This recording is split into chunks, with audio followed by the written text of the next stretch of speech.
Fais confiance au voyage. Dieu a un plan plus grand pour vous. Saviez-vous que parfois, ce qui ressemble à un revers est en réalité une mise en place, ce qui semble être un rejet en fait une redirection, et ce qui paraît être une perte est Dieu, qui fait de la place pour un destin plus grand. Dans cette vidéo, nous allons révéler 8 vérités que vous devez comprendre sur la raison pour laquelle faire confiance au voyage avec Dieu n'est pas seulement une suggestion. C'est le fondement même de votre destin. La vie n'est pas une ligne droite. Il y aura des vallées qui vous briseront, des montagnes qui vous inspireront, des routes qui vous confondront, et des saisons qui sembleront retardées. Mais derrière chaque virage, chaque tournant et chaque larme, il y a un plan plus grand que Dieu tisse pour votre bien. Restez avec moi, car ce que nous allons dévoiler transformera à jamais la façon dont vous voyez votre vie, vos luttes et votre avenir. Commençons. 1. Le voyage commence par la confiance, pas par la clarté. Dans la vie, nous sommes souvent tentés de croire que, à moins de voir toute la route étalée devant nous, nous ne pouvons pas avancer. Pourtant, la parole de Dieu nous dit le contraire. Proverbe 3, 5, 6 déclare « Fais confiance à l'Éternel de tout ton cœur, et ne t'appuie pas sur ta propre intelligence. Dans toutes tes voies reconnais-le, et il aplanira tes sentiers. » Remarquez que le texte ne promet pas de révéler tout le voyage. Il promet de diriger votre chemin pas à pas. Dieu ne nous donne pas le plan complet de notre destin d'un coup. Car si c'était le cas, beaucoup d'entre nous seraient submergés par son ampleur, ou effrayés par les obstacles sur la route. Il nous donne assez de lumière pour l'étape que nous sommes en train de franchir. Comme des phares dans la nuit, limités mais suffisants. Vous ne pouvez pas voir toute la route, mais vous en voyez assez pour continuer à avancer. C'est ainsi que le voyage commence, par la confiance, pas par la clarté. Le plan de Dieu se déploie par étapes, pas par instantané. Il révèle ce que nous devons savoir quand nous devons le savoir, et le reste exige la foi. Abraham est parti sans savoir où il allait, mais en faisant confiance à celui qui le guidait. Joseph ne savait pas que la trahison, la prison et de fausses accusations étaient le chemin sinueux vers un trône en Égypte.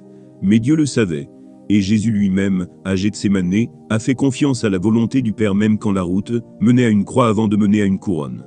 La confiance est la monnaie du royaume. C'est le pont entre ce que vous voyez et ce que Dieu a prononcé. Le voyage de la vie vous portera vers le haut et parfois vers le bas. Mais voici la clé. Quand la vie descend, ne descendez pas avec elle. Le fait que les circonstances déclinent ne signifie pas que votre destin est expiré. La bourse peut chuter, les amis peuvent partir, la santé peut faillir, les opportunités peuvent s'effondrer. Mais si vous gardez votre confiance en Dieu, vous tiendrez debout quand tout le reste tremble. L'Écriture dit dans le psaume 37, 23, 24, « Les pas d'un homme droit sont dirigés par l'Éternel. Quand il tombe, il ne reste pas gisant, car l'Éternel lui soutient la main. Même quand vous trébuchez, la main de Dieu vous empêche de vous effondrer complètement. La vraie foi n'est pas de faire confiance à Dieu quand le soleil brille. La vraie foi, c'est de lui faire confiance quand les nuages s'amoncellent et que le tonnerre secoue votre monde. Il est facile de louer sur la montagne. Mais la question est, pouvez-vous adorer dans la vallée ? Pouvez-vous tenir bon pendant les saisons de nuit ? Car si vous pouvez lui faire confiance dans l'obscurité, vous verrez sa gloire dans la lumière. 2. La croissance se produit dans les endroits difficiles. Jacques 1, 2, 4 nous dit « Considérez comme une joie complète, mes frères, quand vous rencontrez diverses épreuves, sachant que l'épreuve de votre foi produit la persévérance. Que la persévérance accomplisse son œuvre, pour que vous soyez parfaits et complets, n'ayant besoin de rien. » Remarquez que Jacques dit qu'en virgule pas 6 points, les épreuves ne sont pas des options facultatives dans l'école de la vie. Ce sont des cours obligatoires. Les endroits difficiles sont là où les muscles de la foi se développent. Personne ne devient plus fort en soulevant des plumes. On ne bâtit la force qu'en soulevant des poids. Les défis ne sont pas des punitions. Ce sont des salles de classe. Les diamants se forment sous pression, pas dans le confort. L'or est purifié dans le feu, pas à l'ombre. La foi brille plus quand la vie est la plus sombre. C'est pourquoi Paul pouvait dire dans 2 Corinthiens 12, 10, « Car, quand je suis faible, c'est alors que je suis fort. » La faiblesse n'est pas la fin de votre histoire. C'est la scène sur laquelle la force de Dieu se révèle. Si vous ne faisiez jamais face à la trahison, vous ne découvririez jamais la loyauté en Dieu.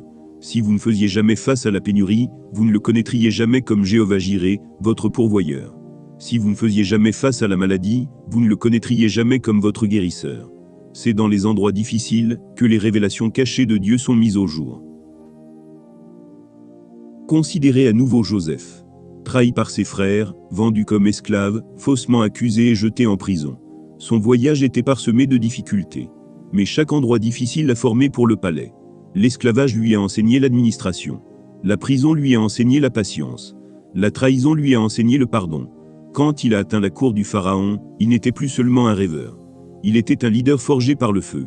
C'est pourquoi il pouvait dire dans Genèse 50h20, « Vous aviez formé le projet de me faire du mal, mais Dieu l'a changé en bien. » Les endroits difficiles n'étaient pas des détours. Ils étaient nécessaires pour le destin. Pensez aussi à David. Il a appris à tuer des lions et des ours dans l'obscurité avant d'affronter Goliath en public. Ses luttes privées l'ont préparé pour sa mission publique. Sans le désert, pas de trône. Sans la croix, pas de résurrection. Sans le feu, pas de raffinement. Les épreuves de la vie ne sont pas là pour vous détruire. Elles sont là pour vous développer. 3. Le timing de Dieu est parfait, pas commode. Ecclésiaste 3, 11 nous rappelle, il a fait toute chose bonne en son temps. Remarquez que le texte ne dit pas en votre temps, mais en son temps. C'est là que beaucoup d'entre nous luttons, car l'horloge de Dieu n'est pas synchronisée avec celle des hommes. Il est assis en dehors du temps, pourtant il gouverne le temps. Et parce qu'il est éternel, il voit la fin depuis le début. Nous, en revanche, sommes liés par le tic-tac des secondes et l'urgence des délais. Quand nous prions, nous voulons des résultats immédiats, mais Dieu répond selon l'horaire de l'éternité, pas l'impatience de la terre. Une semence ne germe pas le jour où elle est plantée, et une récolte ne mûrit pas le moment où vous semez. Elle doit subir le temps, le processus et la culture. C'est pourquoi l'impatience nous aveugle sur le tableau plus large, car ce que Dieu est en train de travailler prend plus de temps que ce pourquoi vous attendez. Le retard n'est pas un refus, c'est un développement divin. Quand Dieu prend son temps, c'est parce qu'il bâtit quelque chose en vous avant de bâtir quelque chose pour vous. S'il vous donnait ce que vous demandez prématurément, cela pourrait vous détruire. Donc, il le retient non pour vous blesser, mais pour vous aider. Le timing de Dieu est parfait, parce qu'il sait non seulement ce que vous pouvez supporter, mais aussi quand vous pouvez le supporter. Pensez à Abraham et Sarah. Dieu leur promit un fils, mais la promesse a mis 25 ans à se manifester. Dans leur impatience, ils ont essayé d'aider Dieu, produisant Ismaël au lieu d'attendre Isaac. Et Ismaël est devenu une source de conflit pour des générations. L'impatience crée toujours des problèmes que la patience aurait évités. Les Israélites aussi sont devenus agités en attendant que Moïse revienne de la montagne. Alors ils ont fabriqué un veau d'or, et leur impatience a mené à l'idolâtrie. D'un autre côté, Joseph a enduré 13 ans d'attente à travers trahison, esclavage et prison avant de se tenir dans le palais du Pharaon. Mais quand le timing était juste, le puits ne pouvait pas l'arrêter, la prison ne pouvait pas le retenir, et la douleur ne pouvait pas le briser. Le timing parfait de Dieu l'a placé exactement là où il devait être, quand le monde en avait le plus besoin. La Bible dit dans Habacuc 2, 3, « Car la vision est encore pour un temps fixé, bien qu'elle tarde, attends-la, car elle viendra certainement, elle ne tardera pas. » La vision a un rendez-vous avec votre vie. Elle peut être retardée, mais elle ne peut pas être niée. Un gâteau sorti trop tôt du four s'effondre. Un médicament pris trop tôt ou trop tard perd son effet. Un bébé né avant terme doit lutter pour survivre. Le timing est tout, et il en est de même avec Dieu. Votre miracle n'est pas en retard. Il mûrit. Votre percée n'est pas partie. Elle grandit. C'est pourquoi vous devez apprendre à attendre avec l'adoration, pas l'inquiétude. L'inquiétude draine votre force. Mais l'adoration soutient votre foi. L'inquiétude dit « Je ne sais pas si cela arrivera ». L'adoration dit « Je ne sais pas quand, mais je sais qui, et je sais qu'il est fidèle ». Fais confiance au voyage, parce que le timing de Dieu est parfait, même quand il n'est pas commode. 4. Les routes brisées mènent encore au destin. Romains 8, 28 nous assure, nous savons, du reste, que toute chose concourt au bien de ceux qui aiment Dieu, de ceux qui sont appelés selon son dessein. Remarquez que le texte ne dit pas certaines choses, mais toutes choses. Pas seulement les victoires, mais les défaites. Pas seulement les portes ouvertes, mais les fermées. Pas seulement les sommets, mais les vallées. Dieu est le maître tisseur, qui prend les fils de notre douleur, de notre perte, de notre trahison et de nos erreurs, et les tisse en une tapisserie de dessin. Le dessous d'une tapisserie semble chaotique et emmêlé, mais quand on le retourne, on révèle un chef-d'œuvre. C'est la vie. Ce qui semble chaos pour nous est un chef-d'œuvre dans les mains de Dieu. Les routes brisées mènent encore au destin. Vos cicatrices ne sont pas des signes de défaite. Ce sont des sermons déguisés. Elles témoignent que ce qui aurait dû vous détruire vous a développé. Ce qui aurait dû vous mettre fin vous a éduqué, et ce que l'ennemi destinait au mal, Dieu l'a tourné en bien. Pensez à Moïse, élevé dans le palais du Pharaon, exilé dans le désert pendant 40 ans, puis renvoyé comme libérateur.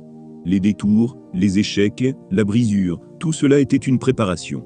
Même Jésus a marché sur une route brisée vers Calvarie, portant une croix, endurant trahison, rejet et crucifixion. Pourtant, c'est cette route brisée qui a mené à la résurrection et à la rédemption. La vitre en vitrail n'a de sens que quand la lumière traverse les morceaux brisés. De la même manière, la gloire de Dieu brille le mieux à travers votre brisure. Certaines des plus grandes inventions, découvertes et percées sont nées de l'échec et des détours. Thomas Edison a dit « Je n'ai pas échoué. J'ai juste trouvé 10 000 façons qui ne marchent pas. » Fermez les guillemets, les frères Rees se sont écrasés d'innombrables fois avant le vol. Ce qui semblait des routes gaspillées étaient des pierres de guet. De même, votre route brisée n'est pas gaspillée. Elle est tissée. La douleur n'est pas l'ennemi de votre destin. Elle fait partie du processus de rédemption. Chaque cicatrice raconte une histoire. Chaque perte porte une leçon. Et chaque détour cache une direction. Faites confiance au voyage. Même les routes brisées vous construisent pour l'endroit où Dieu vous emmène. 5. La foi doit marcher là où la vue ne peut aller. 2 Corinthiens 5, 7 déclare « Car nous marchons par la foi et non par la vue ». Ce seul verset est le battement de cœur du voyage. La vue dépend des circonstances, mais la foi dépend de Dieu. La vue dit « Montre-moi et je croirai ». La foi dit « Crois et tu verras ». La vue est limitée à ce que les yeux peuvent percevoir, mais la foi voit au-delà du visible, dans l'invisible. Le voyage exige la confiance quand la destination est invisible. Abraham a quitté sa patrie sans savoir où il allait, Hébreux 11, 8, mais en faisant confiance au Dieu qui l'appelait. Noé a construit une arche quand la pluie n'était jamais tombée. Pierre est sorti du bateau quand la logique disait qu'il coulerait. La foi, c'est obéir quand la carte est vierge. La foi, c'est faire le prochain pas même quand l'escalier est caché. La foi, c'est marcher dans l'obscurité en croyant que la lumière est juste devant. La foi doit aller là où la vue ne peut pas, car si vous pouviez le voir, cela ne requérait pas la foi. Hébreux 11 2.1 définit la foi comme la certitude des choses qu'on espère, la démonstration des choses qu'on ne voit pas. Cela signifie que la foi se bâtit sur l'invisible, pas l'évident. En fait, plus l'obscurité est grande, plus l'opportunité pour la foi est grande. Dieu cache souvent le chapitre suivant pour que nous apprenions à faire confiance à l'auteur. S'il révélait chaque détail, nous nous appuierions sur l'information au lieu de l'intimité, mais il dissimule pour que nous le poursuivions, lui, et non seulement son plan. La foi n'est pas aveugle. Elle est visionnaire. Elle voit les promesses avant qu'elles se manifestent, les réponses avant qu'elles arrivent, les victoires avant qu'elles soient visibles. Et cette vision vous soutient quand la vue vous aurait arrêté. Un pilote volant dans un brouillard épais ne peut pas se fier à la vue. Il doit faire confiance aux instruments. De même, quand votre vie est obscurcie par l'incertitude, vous ne pouvez pas dépendre des sentiments ou des circonstances. Vous devez faire confiance à la parole de Dieu, comme à votre tableau de bord. Les sentiments fluctuent, les circonstances changent, mais la parole reste constante. Jésus a dit à Thomas dans Jean 20, 29, « Heureux ceux qui n'ont pas vu et qui ont cru ». Cette bénédiction appartient à ceux qui osent faire confiance à la main invisible de Dieu. Donc, quand le voyage devient sombre, ne vous figez pas dans la peur. Avancez par la foi. Quand la logique dit « reste virgule », la foi dit « va ». Quand la vue dit « c'est impossible virgule », la foi dit avec Dieu « tout est possible point ». Faites confiance au voyage, parce que le Dieu qui vous a appelé est fidèle, pour achever ce qu'il a commencé. Avancez avec l'obéissance, pas les explications, car les explications peuvent réconforter votre esprit, mais l'obéissance portera votre destin. La carte peut être vierge, mais l'auteur est fiable. Marchez par la foi, et vous découvrirez que le chemin invisible mène à une promesse indéniable. 6. Les vallées sont temporaires, mais les leçons sont éternelles. Psaume 23, 4 déclare « Quand je marche dans la vallée de l'ombre de la mort, je ne crains aucun mal, car tu es avec moi. » Remarquez attentivement, David a dit marcher à travers. Pas camper dans, pas vivre dans, mais marcher à travers. La vallée est temporaire, mais les leçons que vous apprenez dans la vallée dureront toute une vie. Les vallées développent le caractère. Les montagnes ne donnent que la perspective. Les montagnes sont l'endroit où vous avez la vue, mais les vallées sont l'endroit où vous fait pousser le fruit. Les cultures ne poussent pas sur les sommets. Elles poussent dans les vallées. C'est pourquoi le Seigneur nous mène parfois à travers des saisons basses. Car la croissance ne naît pas dans les applaudissements et les louanges, mais dans la lutte, l'humilité et la dépendance envers lui. La vallée peut vous humilier, mais elle ne peut pas vous retenir. Et c'est la bonne nouvelle. Ce que vous traversez aujourd'hui n'est pas votre adresse permanente. C'est le terrain d'entraînement pour l'endroit où Dieu vous emmène. Pensez à Job. Un jour, il était riche, en bonne santé et entouré de famille. Le lendemain, il était dépouillé de tout, assis dans les cendres, couvert de plaies. Cette vallée était sombre. Pourtant, Job a déclaré, « Même s'il me tue, j'aurai confiance en lui » Job 13, 15. La vallée de Job était temporaire, mais la leçon de faire confiance à Dieu, dans la souffrance résonne à travers les générations. Ou prenez David lui-même, oint comme roi, pourtant se cachant dans des grottes, traqué par Saül, affamé et sans abri. Cette vallée n'était pas éternelle, mais elle lui a enseigné à s'appuyer sur la houlette et le bâton de Dieu.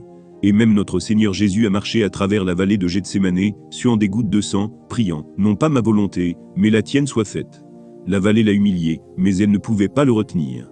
3 jours plus tard, il est sorti du tombeau, avec la puissance de la résurrection. Alors, ne méprisez pas la vallée. Embrassez-la. Elle vous façonne, vous enseigne, vous prépare pour un terrain plus élevé. 7. Le plan de Dieu dépasse la logique humaine. Ésaïe 55 2.8-9 nous rappelle, « Car mes pensées ne sont pas vos pensées, et vos voix ne sont pas mes voix, dit l'Éternel. Autant les cieux sont élevés au-dessus de la terre, autant mes voix sont élevées au-dessus de vos voix, et mes pensées au-dessus de vos pensées. » L'un des plus grands défis du voyage chrétien est d'apprendre à faire confiance à un Dieu dont les méthodes ne sont pas toujours compréhensibles. Le pourquoi virgule vient souvent plus tard. La confiance doit venir en premier. Pour nous, la vie ressemble au-dessous d'une tapisserie, nœuds, enchevêtrements et chaos. Mais quand Dieu la retourne, le chef-d'œuvre est révélé. Ce que vous pensiez être une douleur gaspillée était une préparation stratégique. Ce qui semblait une confusion aléatoire était une orchestration précise. Quand vous ne pouvez pas tracer sa main, faites confiance à son cœur. Pensez à Gédéon. La logique disait qu'il avait besoin de milliers d'hommes pour affronter les Madianites. Dieu a réduit son armée à 300 parce que la victoire n'était pas une question de nombres humains, mais de puissance divine. La logique disait qu'un jeune berger ne pouvait jamais vaincre un géant guerrier, mais David a tué Goliath avec une fronde et une pierre. La logique disait que Lazare était trop mort pour ressusciter, mais Jésus l'a appelé hors du tombeau après 4 jours. Le plan de Dieu ne rentre pas dans le raisonnement humain. C'est pourquoi Paul a écrit dans 1 Corinthiens 1, 27, « Dieu a choisi les choses folles du monde pour confondre les sages. » Dans votre propre vie, vous vous demandez peut-être pourquoi certaines portes se sont fermées, pourquoi certaines personnes sont parties, pourquoi certaines saisons étaient douloureuses.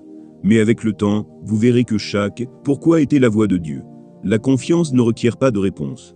Elle requiert la reddition. La bénédiction n'est pas dans la compréhension de tout. La bénédiction est dans le repos en celui qui comprend tout. 8. Chaque voyage pointe vers Christ. Hébreux 12, 2 nous exhorte, en regardant à Jésus, l'auteur et le consommateur de notre foi. Chaque pas de votre voyage, chaque détour, chaque vallée, chaque montagne, chaque retard, chaque victoire vous ramène finalement à Christ. Il n'est pas seulement celui qui a commencé votre histoire. Il est celui qui l'achèvera. Il est à la fois la boussole qui vous guide et la destination vers laquelle vous avancez. Le voyage n'est pas une question de ce que vous obtenez, mais de qui vous devenez. Et à la fin, Dieu ne cherche pas à vous rendre riche, populaire ou confortable. Il cherche à vous rendre semblable à Christ. Romains 8, 29 dit, « Car ceux qu'il a connus d'avance, il les a aussi prédestinés à être conformes à l'image de son Fils. » C'est la destination ultime du voyage. C'est pourquoi Paul pouvait dire dans Philippiens 3, 8, « Je considère tout comme une perte à cause de l'excellence de la connaissance de Christ Jésus, mon Seigneur. Le succès sans Christ est un échec. La réalisation sans transformation est un vide. Qu'importe de gagner le monde entier si vous perdez votre âme. Chaque pas du voyage vous façonne à la ressemblance de Christ. Les trahisons vous enseignent à pardonner comme Christ. Les vallées vous enseignent à dépendre comme Christ. Les routes brisées vous enseignent à endurer comme Christ. Les victoires vous enseignent à glorifier Dieu comme Christ. Et quand le voyage se termine, vous l'entendrez dire, « Bien fait, bon et fidèle serviteur. » C'est le prix ultime, mes amis. La route peut être rude, les vallées profondes, et les nuits longues, mais fais confiance au voyage. Parce que celui qui l'a conçu l'achèvera aussi. Son plan est plus grand que vos revers. Sa sagesse est plus élevée que vos questions. Et sa présence garantit que chaque pas, qu'il soit douloureux ou agréable, vous rapproche de son dessein pour votre vie. Quand la vie descend, ne descendez pas avec elle. Continuez à faire confiance. Continuez à marcher. Continuez à croire. Vous gagnerez. Non pas parce que le voyage est facile, mais parce que Dieu est fidèle. Amen. Maintenant, je veux entendre de vous. Laissez un commentaire. Je ferai confiance au voyage. Que ce soit votre déclaration de foi aujourd'hui, que peu importe la saison dans laquelle vous êtes, vous ferez confiance à la main de Dieu, parce que son plan est toujours plus grand. et avant de partir, n'oubliez pas d'aimer, de vous abonner, et de partager pour aider à répandre la parole de Dieu. Que Dieu vous bénisse tous.